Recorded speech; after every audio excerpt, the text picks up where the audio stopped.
Welcome back. Poor service delivery is affecting large parts of the country. That's not to mention the return of load shedding and water cuts in some areas. Because of all this, political parties may find it more difficult to convince voters to support them in this year's local government elections. There's also unemployment, which is at its highest level yet, and the economic hardships of the COVID-19 pandemic. So what can parties do at this point? Well, joining me to further this discussion is Trevor Ngwane from the Soweto Electricity Crisis Committee, Professor Jaap de Visser, the director for the Dullah Omar Institute, and Mpho Sesedinyane, who's a regional coordinator from Sanco. Thank you so much to all of my guests for joining us this evening. Perhaps, Trevor, we should start off with you. I mean, power supply has been a bone of contention for all of us as South Africans. We've all have had to grapple with why is it that we're still sitting in the dark 27 years into our democracy. Did we inherit an infrastructure and inherit a system that is so broken, that was there designed to favor the minority, that when you have to service the majority, it's just simply impossible at this point? Where do you think the problem actually lies? Yes, thank you very much. The problem lies with the ANC government, its mismanagement and incompetence, and also its misled policies, because ex-President Thabo Mbeki was told by Eskom management, top management, to build capacity, to increase capacity, but he refused because at that time the ANC was still caught up in a neoliberal policy. They wanted to privatize Eskom, to privatize all state entities in South Africa. Now, 10, 20 years later, we are suffering. So the problem is with mismanagement by the ANC government. Of course, also its pro-rich policy and its anti-poor policies. Yeah, I mean, Mpho, when you're looking at the policies that are in place, power supplies, for example, but one example of how services are lacking in this country. It was quite discontenting that during this week also we had to deal, never mind, with load shedding, but no water, no electricity, and for many communities, no water and electricity at the same time. Local government elections are around the corner. I can imagine that the political parties are out there harnessing and garnering for your vote. But what kind of a taste does that leave in the South African's mouth? Well, thank you very much. And I think what is important at the moment is that we need to accept that the policies designed by the led ANC administration are of the best. And that is why people have always have an interest of supporting the ANC ruling party into government. However, that also impact in terms of I would say the corrupt officials, the corrupt leaders as well, who are there to serve the interest of their own as opposed, to serve the interest of the people. However, the challenges that you're speaking about are challenges that indeed were a bit of a problem, and they're creating a serious problem in the community. You can imagine you don't have electricity, you don't have water. And that is why even the type of protests that are taking place because of the failure to provide what is most important. So we think that the leaders that are responsible, it's high time that they must be taken to task and actually be punished for actually subjecting our people to such evil conditions, especially in Johannesburg. Yeah, but Professor Jaap, as Mpho speaking about how you're subjecting the people of South Africa to evil, do the people of South Africa take it in that light?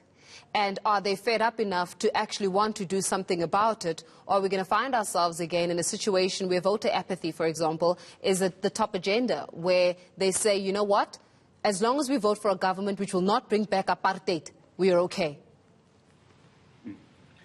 Yeah, thanks. The upcoming elections are crucial. And, in the past we've seen, of course, a lot of service delivery protests also around election dates. And then surprisingly, a lot of the governments that are accused of all these failures are voted back into power. We may see a different result this time around. It's too early to say, but I think there's a lot of people who are going to stay away from the elections. I think that's going to be something we see. But we also see a lot of local parties, new parties arising up to the surface. So it'll be interesting to see what they do. But we have systemic failures in some of these municipalities, mostly in the leadership at the top. Yes, we have policy problems, but conflicts between and within political parties spill over into these municipal administrations, and they don't have an immediate impact on service delivery. Look, if our parliament is dysfunctional, it doesn't immediately affect the operations of government. But if a council falls apart, and I sometimes get video clips sent to me of council meetings that descend into violence and chaos.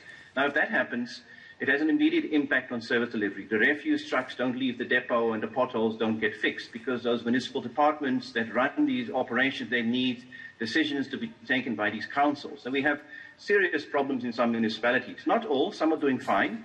But in some municipalities, the ratepayer associations are taking over the municipal infrastructure.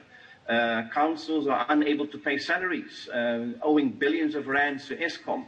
Municipalities being put under administration. So these are not signs of the ups and downs on governance. This is the wheels coming off, and I think these elections are crucial for people to express their sentiments on these failures. Yeah, but Trevor, as Professor Jaap was saying, that these elections are quite crucial. However, we do understand that the by-elections, for example, were just held, and if the by-elections are anything to go by, we still see some significant gains from the African National Congress. Yes, the smaller parties are coming up front. Yes, we've got the likes of the Patriotic Alliance managing to secure some wards. The EFF not doing as well as they would like to do. And yes, there is that growth amongst the smaller political parties. But if the by-elections are anything to go by, people's blood are still clearly green, gold, and black, and I wonder if this is the modus operandi and this is the trajectory that we're going to be seeing for the next few years. Yeah, personally, I'd be happy if the ANC was punished at the elections because of the mess that it has done. But the bigger question is, will that solve the problem? Are those municipalities which are run by non-ANC parties doing much better, run by DA? I don't believe so. So I think that the problem is actually the very structure of government, the fact that it is a pro-rich, pro-capitalist government. I think that the real question is, to what extent is the everyday life of ordinary people being addressed by this type of state, a capitalist state, a state which was inherited from colonialism, from apartheid.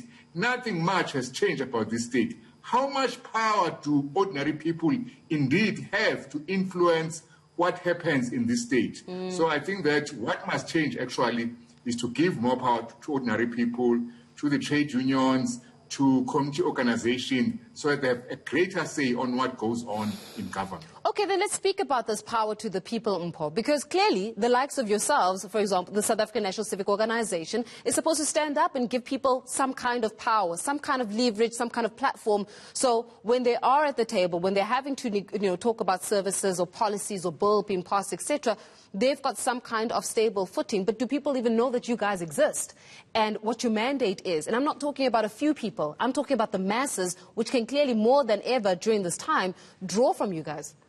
Yeah, well, I think the reality is, as a civic organization, it is our responsibility to hold the government to account, considering the fact that we are also a bigger portion or a bigger party or organization that seeks to support the ANC in every elections. Therefore, our responsibility is to look into the failures where they are unable to actually respond to adequately. It is our responsibility to make sure that we hold them accountable.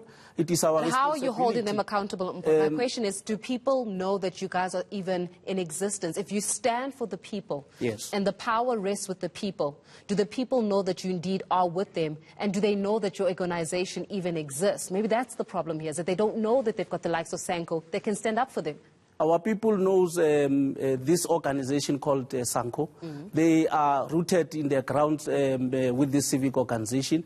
and they know the capability of a civic organization in terms of taking the ANC head on as far as the corruption, the service deliveries are concerned. So what is important is that our people should be able to also participate, because the biggest problem is our people also wanting to fold arms instead of joining us to fight this particular battle. This battle requires that everybody must stand up to ensure that we deal and we attend to these issues properly. So Sanco can do so much, but if indeed we've got those that will be relaxed, you only stand up when there is a problem that is confronting you, remains a problem. That is why we say we are on the ground, we are working every hard, and we ensure that we take them to account in terms of this particular work. And that's why we also have confidence that it's the only party that can actually bring a better service to our people.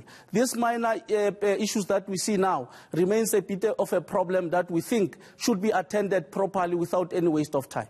Yeah, but Professor, you know, as Mpho speaking about public participation, a lot of times South Africans have been criticized for not showing up when there are public hearings, for example, especially into bills that need to be passed and the likes, that people are not forging ahead with defining what needs to be the right policy to govern them. And because they are not in the room, they're not included in those conversations, then you get given what you don't vote for, so to say. If you stay away, you get what you did not vote for. How do we increase the participation of the public? Or is the public at a stage where they just don't care?